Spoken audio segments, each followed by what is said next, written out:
Putin's Western defenses are collapsing under two simultaneous catastrophes, one unfolding loudly and chaotically, the other creeping forward quietly and mercilessly. Together, they form a perfect pincer movement aimed straight at Moscow's strategic heart, a double strike executed with flawless timing to dismantle Putin's Western front from within. Let us begin with the quiet but deadly one, Kaliningrad. Russia's once-vaunted blade pointed toward Europe, its so-called unsinkable fortress, is now suffocating. For years, Putin has glorified Kaliningrad as the indestructible fortress of the motherland, Russia's island bastion inside Europe, armed with nuclear-capable Iskander missiles.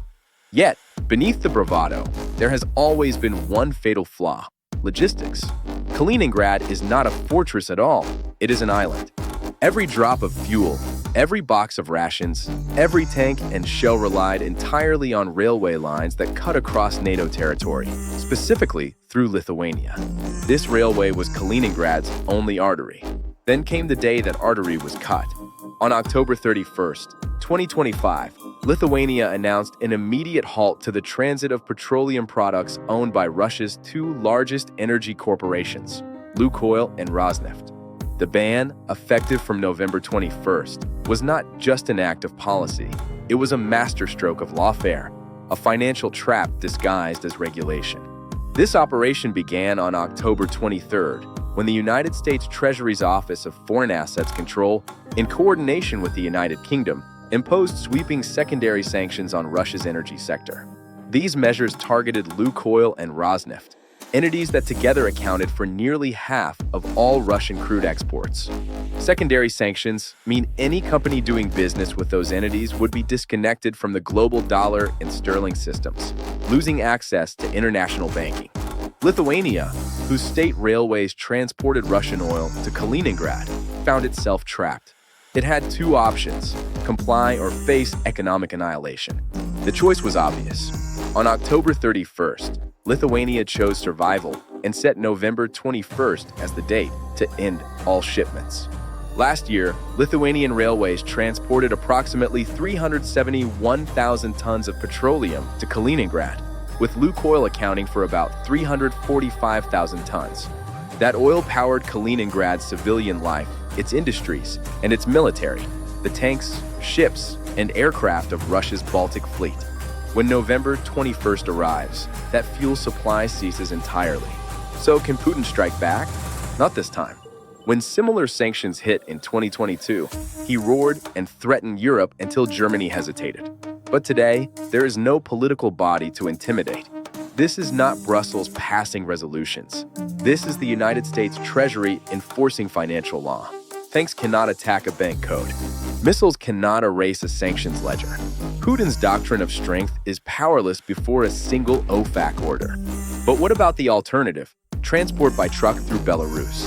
That plan was crushed the moment it was conceived. At the same time the oil embargo was announced, Lithuania and Poland initiated their own coordinated action on the Belarusian border. It began with what seemed like a trivial issue: smuggling balloons. Belarus had been floating large helium balloons packed with contraband cigarettes into Lithuania. But this time, Vilnius declared the balloons a threat to national security, a hybrid attack. On October 27th, Lithuania announced the closure of its final two major border crossings with Belarus, Medininkai and Salsoninkai. Poland followed suit. The architect behind the smuggling operation? Alexander Lukashenko himself. Opposition leader Pavel Latushka revealed Lukashenko had personally approved contact with the smugglers. With that confession, NATO governments gained all the justification they needed to shut every border gate between Belarus and the European Union. Thus, within days, two lifelines to Kaliningrad were severed. Lithuania's rail ban ended oil shipments, while the Belarusian closures killed road transport. Putin's land bridge to his western enclave, his proud symbol of defiance, vanished overnight. The fortress became a prison, empty of fuel and cut off from land. And Belarus, once touted as Russia's loyal shield, now finds itself drowning beside its master. Lukashenko's desperate outbursts on state television reflect his panic. Months earlier, he had plotted a secret bargain, a grand deal to distance himself from Putin and reconcile with the West. He envisioned trading hostages and favors for sanctions relief. But that plan collapsed between October 27th and 29th when Lithuania and Poland closed their borders. His escape route was gone. Trapped and humiliated, Lukashenko appeared before cameras on October 31st, raging incoherently. Yet behind the fury lay confession, the realization that the West was no longer interested in symbolic gestures, but in real change. Desperate, he offered to free a key Polish political prisoner in exchange for reopening a single crossing. Warsaw, unmoved, refused. A NATO state would not negotiate under pressure. That moment stripped away all illusion. Lukashenko's bargain was no negotiation, it was begging. His leverage was zero, his desperation total. He demanded that Washington publicly apologize to him over the balloon crisis, a surreal act of defiance masking despair. He cursed his would-be partners in the West and simultaneously professed loyalty to Putin, contradicting himself with every breath. This erratic behavior is the sound of a regime breaking down. Belarus, suffocated by sanctions and isolation, can no longer function as a buffer. The Union State that Putin once paraded as proof of unshakable brotherhood now exists only on paper. While Lukashenko sinks into delusion, NATO quietly advances. The alliance's moves are not random. They follow a meticulously planned doctrine. This is the Eastern Front Deterrence Line concept, a 4,400-page document presented on November 1st by Supreme Allied Commander Europe, General Christopher Donahue. This plan outlines the so-called Phase Zero strategy, neutralizing enemy logistics, energy routes, and allies before open warfare begins. In this doctrine, NATO no longer waits for invasion. It acts first, economically, legally, and logistically, to disable the opponent's ability to fight. What we see in Kaliningrad and Belarus is Phase Zero in action. The sanctions that strangled Russia's energy transport? Phase Zero. The border closures that trapped Lukashenko? Phase Zero. NATO is dismantling the infrastructure of aggression before a single bullet is fired.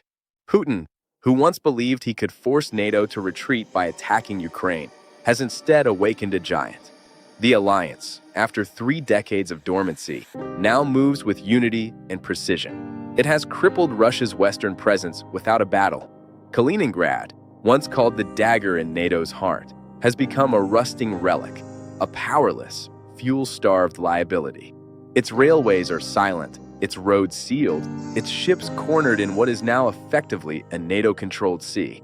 Even the Baltic itself has transformed from a Russian stronghold into a NATO lake, surrounded by Finland, Sweden, Denmark, Poland, and Germany. As for the so-called Union State of Russia and Belarus, it lies in ruins. Belarus's borders are locked.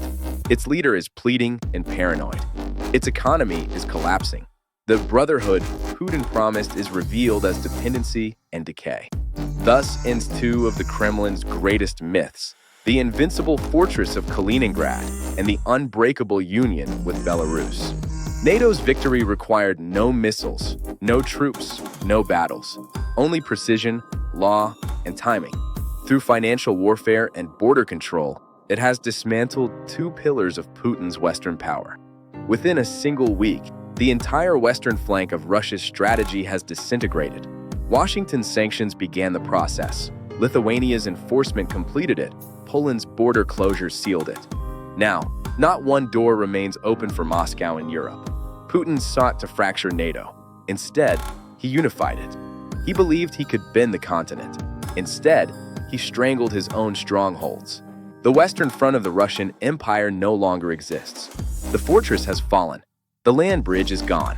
The game, for Putin, is over.